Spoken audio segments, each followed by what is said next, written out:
दीर्घकाळापासून प्रलंबित असणाऱ्या न्याय आणि जिव्हाळ्याच्या मागण्यांसाठी मोटार वाहन विभाग कर्मचारी संघटना महाराष्ट्र राज्य जिल्हा शाखा अमरावतीच्या वतीने 2 जून रोजी प्रादेशिक परिवहन कार्यालय अमरावती येथे जोरदार निदर्शने करण्यात आली।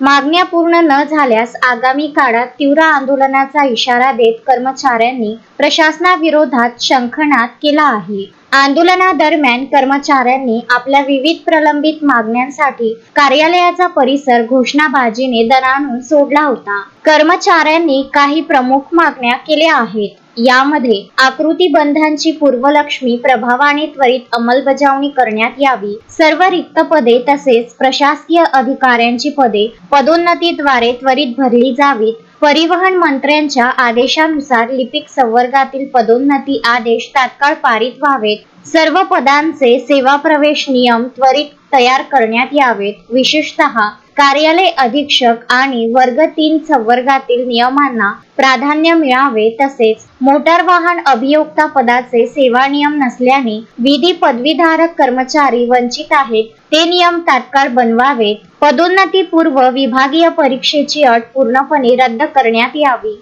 अशा मागण्या करण्यात आल्या। गेल्या वर्षभरापेक्षा अधिक काळापासून कर्मचारी आपल्या मागण्यांची पूर्तता होईल या प्रतीक्षेत आहेत। वरिष्ठ प्रशासकीय अधिकारी आणि प्रशासकीय अधिकारी या 23 पदांचे पदोन्नती प्रस्ताव कित्येक दिवसापासून मंत्रालय स्तरावर प्रलंबित असल्याने कर्मचाऱ्यांचे मोठे आर्थिक व सामाजिक नुकसान होत आहे। आता आम्ही किती दिवस प्रतीक्षा करायची, असा संतप्त सवाल आंदोलकांनी यावेळी उपस्थित केला। या आंदोलनाचे नेतृत्व मोटार वाहन विभाग कर्मचारी संघटनेचे पदाधिकारी अनिल मानकर यांनी केले। आंदोलनाची पुढील दिशा स्पष्ट करताना ते म्हणाले, आम्ही प्रशासनाशी नेहमीच सलोखा आणि सुसंवादाची भूमिका ठेवली, परंतु पदरी केवळ निराशाच आली। त्यामुळे नाईलाजानेच आम्हाला संपूर्ण राज्यात आंदोलनाचा मार्ग स्वीकारावा लागला आहे। आता तरी प्रशासनाने संवेदनशीलता दाखवून सकारात्मक निर्णय घ्यावा, अन्यथा 24 मे रोजी झालेल्या राज्य कार्यकारिणीच्या ऑनलाईन बैठकीतील निर्णयानुसार 9 जून रोजी एक दिवसीय लाक्षणिक संप व 16 जून पासून मागण्या पूर्ण होईपर्यंत बेमुदत संप पुकारला जाईल। मागण्या मान्य होईपर्यंत आता हा लढा थांबणार नाही आणि संघटना आपल्या भूमिकेवरून मागे हटणार नाही, असा ठाम निर्धार अमरावती जिल्हा शाखेच्या वतीने व्यक्त करण्यात आला आहे।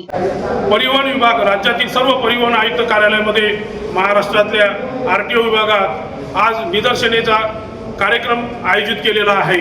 कर्मचाऱ्यांमध्ये भडकत असलेली प्रचंड आग 2 सप्टेंबर 2022ला हा आकृतीबंध मंजूर झाला, तेव्हापासून त्याची अंमलबजावणी नाही। वेगवेगळ्या मार्गाने आम्ही आंदोलने करीत आहे। 3 दिवसाचा लाक्षणिक संप केला। माननीय परिवहन आयुक्त, माननीय परिवहन मंत्री, माननीय मुख्यमंत्री या राज्याचे, या सर्वांना निवेदने देऊन आमच्याकडे बघण्याकरता यांना कोणालाही वेळ नाही। त्यामुळे सतत आमचे निदर्शने आणि आंदोलने सुरू असतात। आज संपूर्ण राज्यामध्ये परिवहन विभागात म्हणजे आरटीओ मध्ये हा निदर्शनाचा कार्यक्रम आयोजित केलेला आहे। त्यानंतर आम्ही 9 जूनला एक दिवसाचा लाक्षणिक संप पुकारणार आहे आणि 16 जून पासून आम्ही बेमुदत संपावर जाणार आहे।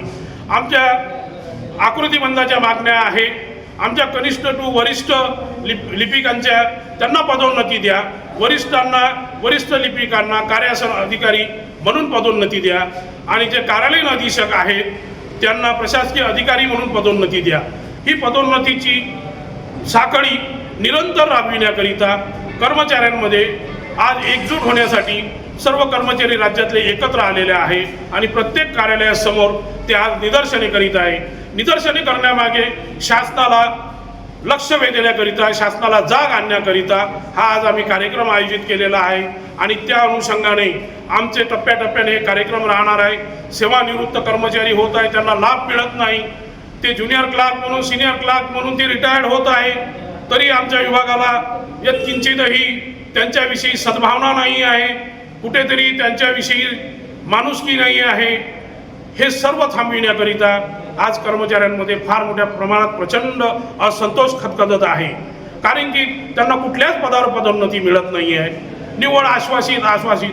अरे त्यांचा स्वाभिमान कधी जागेल जेव्हा तो वरिष्ठ पदावर बसेल तेव्हा त्याला स्वाभिमान वाटेल, त्याच्या घरच्यांना वाटेल की माझा नवरा काय करतो, माझा बाप काय करतो, मी काय करतो हे समाजात सांगताना त्याला वाटेल की मी वरिष्ठ आहे, मी कार्यालयीन अधीक्षक म्हणून सेवानिवृत्त झालो, मी प्रशासकीय अधिकारी म्हणून सेवानिवृत्त झालो, पण या विभागात ज्या पदावर लागले त्याच पदावर सेवानिवृत्त होण्याची जी मालिका सुरू आहे ती निरंतर मालिका आजही सुरू आहे।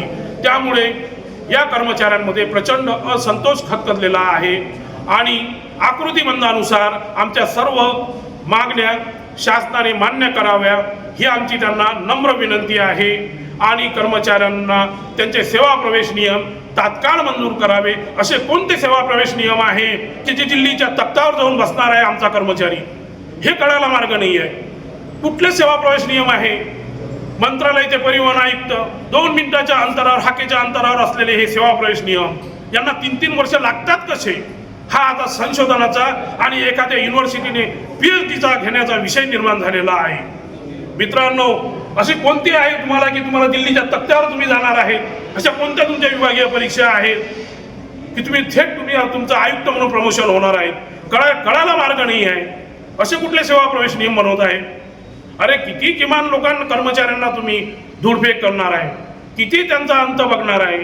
अरे तो भडकला म्हणजे तुम्हाला बसणे कठीण करून टाकेल। आता तरी सुधरा, नाही तर पुढचे दिवस तुमच्यासाठी फार वाईट येईल।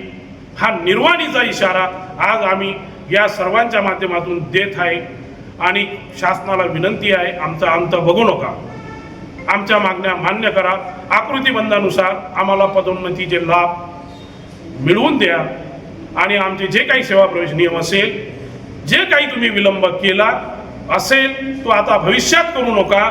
जर करत असाल तर त्याचे परिणाम तुम्हाला भोगावे लागेल, हा सुद्धा इशारा देत आहे। म्हणून सरतेशेवटी तुम्हाला विनंती आहे आर्या पारची की मानवतेच्या दृष्टिकोनातून कर्मचाऱ्यांकडे बघा आणि त्यांचे सेवा प्रवेश नियम तात्काळ मंजूर होण्याच्या मार्गावर लावा, ही आम्ही विनंती करीत आहे। जय परिवहन। Vidarbha news bureau, Amravati. Shraddha family shopping में जाएंगे हम सभी, साड़ियों की नई डिजाइन देखो यहीं से लाएंगे। श्रद्धा फैमिली शॉपिंग में जाएंगे हम सभी, लेडीज जेंट्स बच्चों की हर फैशन लाएंगे सभी। फैशन के सफर में आप भी आगे ही आगे बढ़ते चलिए, क्योंकि बिजीलैंड का सबसे बड़ा आलीशान भव्य showroom Shraddha family shopping and mall, Busyland complex, Nandgaon Peth, Amravati.